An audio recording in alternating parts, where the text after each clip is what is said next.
حکومت چلائے گی تو کیا کریں گے؟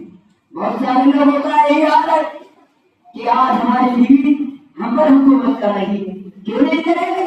جب تم نے اللہ کا فرمان الٹا کر دیا، جب کہ اللہ نے کہا ارے جانو کو وہ مولا ایسا، تو آپ نے الٹا کر بیٹھا ہے، تو آپ کی بات کیسے سنے گی؟ تو بتاؤ ذرا۔ حضرت عبد الرحمن بن عوف شادی کر لیتے، ان نبی کو خبر تک نہیں ہوتا، جب آپ صلی اللہ علیہ وسلم کے کپڑے پر زردی لگے دیکھتے ہیں تو کہتے ہیں ماجرا کیا ہے؟ عبد الرحمن بن عوف کہتے ہیں اے اللہ کے نبی ہم نے شادی کر لی، اے اللہ کے نبی ہم نے شادی کر لی۔ تو آپ نے یہ نہیں پوچھا آپ نے شادی کی تو کتنا جہیز ملا ہے، آپ نے یہ نہیں پوچھا بیڈ کیسا ملا ہے، آپ نے یہ نہیں مطالبہ کیا آپ کی دلہنیا کیسی ہے، بلکہ یہ کہا کہ آپ ولیمہ کیجیے، آپ ولیمہ کیجیے۔ ایسا شرط نہیں لگا کہ آپ ان کے لیے کہیے کہ آپ جب تک جہیز نہ ملے تب تک کام نہ کرو، بلکہ کہا ولیمہ کیجیے۔ آپ صلی اللہ علیہ وسلم کے لیے کہا گیا ولیمہ کریے، ایک ہی بکری کیوں نہ ہو؟ حضرت عبد الرحمن بن عوف نے ولیمہ ثابت کیا، اللہ کے نبی نے ولیمہ کیا، کہا اور اللہ کے نبی صلی اللہ علیہ وسلم کے زمانے میں شادیاں بہت آسان تھی، شادیاں بہت ہی آسان تھی، سنتوں پر شادیاں ہو جاتی تھی۔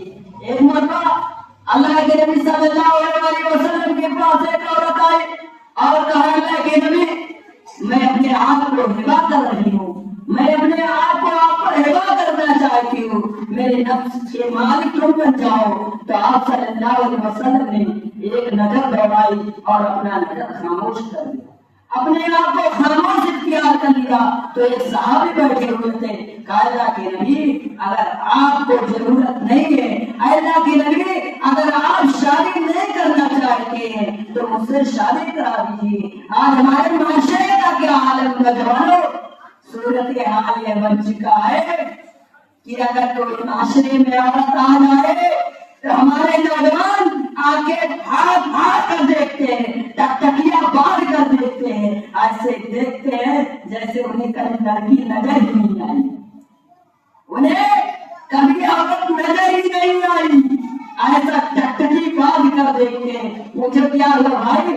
ارے بہت خوبصورت لڑکی جا رہی ہے، اس کو دیکھو، ارے اس کو دیکھو، اس کو دیکھنے کی کھانے ٹکٹکیاں باندھ کر اللہ کے نبی نے کہا یا معاشر الشباب من استطاع منکم فلیتزوج فإنه أغض للبصر وأحسن للنظر۔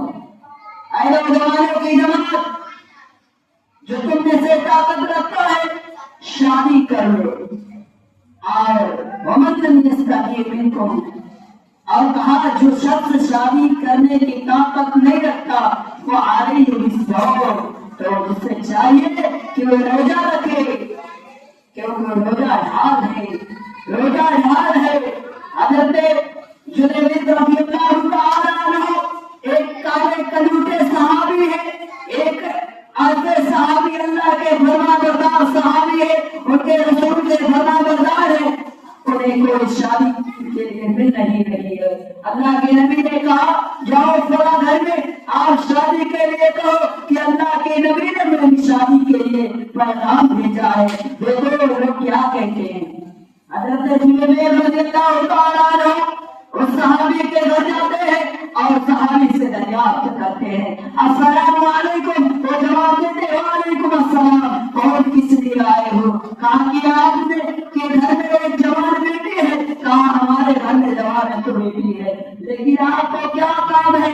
کہا کہ اللہ کے نبی نے کہا ہے کہ ان کے گھر شادی کا پیغام لے جاؤ، شادی کا پیغام لے جاؤ، تمہاری شادی ہو سکتی ہے۔ تو انہوں نے دیکھا کہ یہ کالا کلوٹا صحابی ہے، میرے بیٹی سے لائق تو ہے نہیں، یہ شادی کیسے کرے گا؟ ہماری بیٹی تو خوبصورت حسین ترین ہے۔ تو اللہ کو کہا جاؤ، تو ان کی بیٹی نے آواز دی اے ابا رکیے، ٹھہریے، یہ رشتہ کس نے بھیجا ہے؟ یہ پیغام کس نے بھیجا ہے؟ ذرا غور تو کرو، یہ اللہ کے نبی نے بھیجا بھیجا ہے، یہ اللہ کے رسول نے بھیجا ہے، یہ اللہ کے اس محبوب نے بھیجا ہے جس کو کہا گیا تھا، یتیم والا کو کیوں بتایا گیا؟ جس کو کہا